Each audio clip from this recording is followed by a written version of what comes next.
Hello and welcome to week 7. This week we are focusing on geometry within year 6, specifically looking into transformational geometry and exploring translations, symmetry, rotations, and reflections. So this activity encourages students to design a logo utilizing geometric shapes to create a pattern for their school. So students will first select 3 different sets of shapes. So in a classroom context, there would be a range of shapes to choose from, including equilateral triangles, obtuse triangles or right-angled triangles, multiple quadrilateral options, and polygons like pentagons, hexagons, or octagons. So students are then to select their 3 sets, and once they've chosen those, they are able to create a new school logo. So the logo can be abstract, colourful, and artistic, and they can arrange it however they choose. However, there are a few rules that students must follow when creating their logos. So they may not fold, cut, or tear any of the shapes they're using, so they have to remain in their original form. There cannot be any floating shapes that aren't connected to the rest of the design, so you can't have your design over here with one shape just off to the side. Students don't have to use all of the pieces of card provided, however they must include at least 2 of each shape in their design. So for my example, I've given 3 of each shape. However, in a classroom you might be able to offer more or less depending on your students' needs and abilities. So before creating their logos, students must first identify the 3 shapes they've chosen on their piece of paper.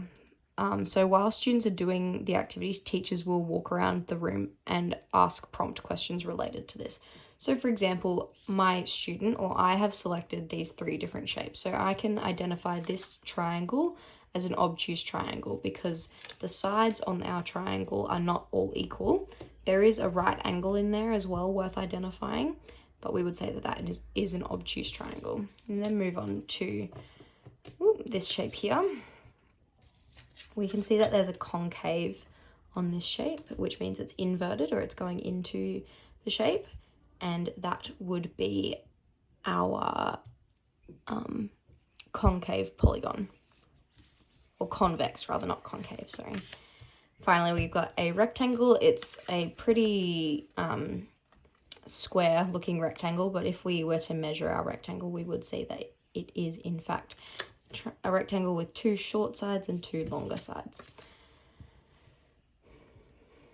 So students can then begin to create their logo using their knowledge of transformational geometry and implementing ideas of design and imagery. So students are able to get creative with this and really explore what they want to make into an image.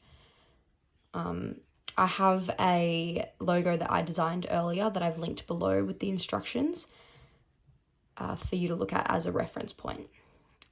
Once students have created their logo, bring them back together to explain their designs and how they've incorporated the different shapes and transformations into their logos.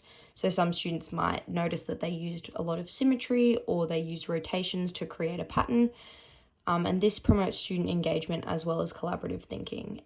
Then it would be awesome to give students an opportunity to go back and recreate a logo, seeing if they can incorporate different or more transformational geometry.